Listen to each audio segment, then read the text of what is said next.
ನೀವೆಲ್ಲ ಮೆಚೂರ್ಡ್, ಅದಕ್ಕೆ ನಾನು ಔಟ್ಲೈನ್ ಮಾತ್ರ ಮಾತಾಡ್ತಾ ಇದ್ದೇನೆ. ಅರಸನ ಮನೆಗೆ ಹೋಗ್ಬಿಟ್ಟು ಅರಸನೇ ಎಲ್ಲಿದ್ದಾನೆ ಎಂಬುದಾಗಿ ಅವರು ಪ್ರಶ್ನೆಯಿಂದ ಪ್ರಾರಂಭ ಆಯಿತು. ಮೊದಲನೇ ನನ್ನ ಪಾಯಿಂಟ್ ಏನಂದ್ರೆ ಅನ್ವೇಷಣೆ ಅಂದ್ರೆ ಕ್ರಿಸ್ತನು ಎಲ್ಲಿದ್ದಾನೆ ಎಂಬುದಾಗಿ ಇವರು ಅನ್ವೇಷಿಸುವಂತ ಸಮಯ. ಮೊದಲನೇದಾಗಿ ಕ್ರಿಸ್ಮಸ್ ಅಂದ್ರೆ ನಾವು ಇನ್ನು ಒಂದು 3 ವಾರದಲ್ಲಿ ನಾವು ಹೊಸ ವರ್ಷದಲ್ಲಿ ನಾವು ಕಾಲಿಡ್ತಾ ಇದ್ದೇವೆ, ಹೊಸ ಹೆಜ್ಜೆನ ಆಗ್ತಾ ಇದ್ದೇವೆ. ನಮ್ಮ ಜೀವನದಲ್ಲಿ ಎಲ್ಲ ಹೊಸದಾಗಿರ್ಬೇಕೆಂಬುದಾಗಿ ಎಲ್ಲ ಹೆಚ್ಚಾಗಬೇಕು. ಹೊಸ ವರ್ಷದಲ್ಲಿ ಐಶ್ವರ್ಯವು, ಆರೋಗ್ಯವು, ಸಾಂಘಿಕವಾಗಿಯೂ, ಆಧ್ಯಾತ್ಮಿಕವಾಗಿಯೂ, ಆರ್ಥಿಕವಾಗಿಯೂ ಎಲ್ಲ ವಿಧದಲ್ಲಿ ಹೆಚ್ಚಾಗಬೇಕೆಂಬುದಾಗಿ ನಮ್ಮ ಆಸೆ ಇದೆ. ಯಾರಾದ್ರೂ ಶುಗರ್ BP ಹೆಚ್ಚಾಗಬೇಕಂತ ಆಸೆ ಇದೆಯಾ? ಇಲ್ಲ. ನಾವು ಬೇರೆ ರೀತಿಯಾಗಿ ದೇವರ ಆಶೀರ್ವಾದಗಳಲ್ಲಿ ನಾವು ಹೆಚ್ಚಾಗಬೇಕೆಂಬುದಾಗಿ ನಮಗೆ ಆಸೆ ಉಂಟಾಗಿದೆ. ಹಲ್ಲೆಲೂಯಾ. ಆದ್ರೆ ಈ ಟೈಮಲ್ಲಿ ನೀವು ಹೊಸ ವರ್ಷಕ್ಕೆ ನಾವು ಹೋಗ್ತಾ ಇದ್ದೀವಿ. ಈ ಸನ್ನಿವೇಶ ನಾವು ಕೂಡ ಒಂದು ಅರ್ಥ ಮಾಡ್ಕೋಬೇಕಾಗಿದೆ. ಯೇಸು ಸ್ವಾಮಿ ಎಲ್ಲಿದ್ದಾರೆ?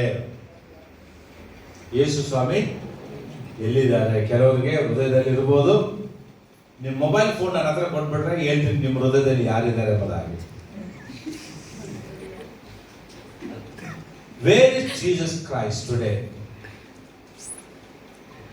ಭಾನುವಾರ ದಿವಸ ಮಾತ್ರ ಏಸಪ್ಪ ನಿನ್ನ ನಾಮದಲ್ಲಿ ಅದ್ಭುತವೂ ಇನ್ನು ನಡೆಯುತ್ತೆ. ಏಸಪ್ಪ ನಿನ್ನ ನಾಮದಲ್ಲಿ ಅದ್ಭುತವೂ ಇನ್ನು ನಡೆಯುತ್ತೆ. ದೆವ್ವಗಳೋಡುತ್ತೆ, ನೋವು ನೀಗುತ್ತೆ,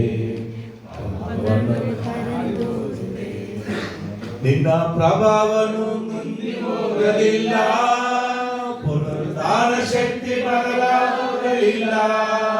ನಿನ್ನ ಪ್ರಭಾವವು ತುಂಬಿ ಹೋಗಲಿಲ್ಲ, ಪುನರುತ್ಥಾನ ಶಕ್ತಿ ಬದಲಾಗಲಿಲ್ಲ. ಯೇಸಪ್ಪ ನಿನ್ನ ನಾಮದಲ್ಲಿ ಅದ್ಭುತವೂ ಇನ್ನು ನಡೆಯುತ್ತೆ. ನಾವು ಭಾನುವಾರ ದಿವಸ ಚೆನ್ನಾಗಿ ದೇವರನ್ನ ಆರಾಧನೆ ಮಾಡ್ತೇವೆ. ಅದೇ ಲೈಫ್ ಸ್ಟೈಲು. ಭಾನುವಾರ ಹಾಗೆ ಎಲ್ಲ ದಿನಗಳಿಗೂ ಕೂಡ ಲೈಫ್ ಸ್ಟೈಲ್ ಇದ್ರೆ ಉತ್ತಮ, ಚೆನ್ನಾಗಿರ್ತದೆ ನಮ್ಮ ಜೀವನದಲ್ಲಿ.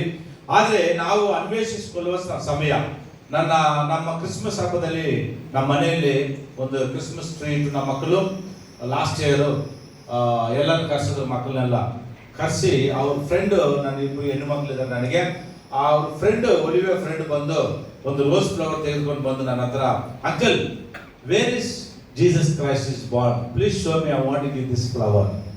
ಈ ರೋಸಿನ ಹೂವನ್ನು ನಾನು ಯೇಸನ್ನು ಕೊಡಕ್ಕೆ ಬಂದಿದ್ದೀನಿ, ಎಲ್ಲಿದ್ದಾರೆ ನಿಮ್ಮ ಮನೆಯಲ್ಲಿ ತೋರಿಸಿ. ಚಿಕ್ಕ ಮಕ್ಕಳು ಅನ್ವೇಷಿಸಿಕೊಳ್ಳುವ ಸಮಯ. ರಿಯಲಿ ನಾವು ಕ್ರಿಸ್ತನಿಗಾಗಿ ನಮ್ಮ ಆತ್ಮ, ಪ್ರಾಣ, ಶರೀರ ಈ 3 ಕ್ರಿಸ್ತನು ಆತನು ವಾಸವಾಗ್ತಾ ಇದ್ದಾನ, ಅಥವಾ ಬರೇ ನಮ್ಮ ಆತ್ಮದಲ್ಲಿ?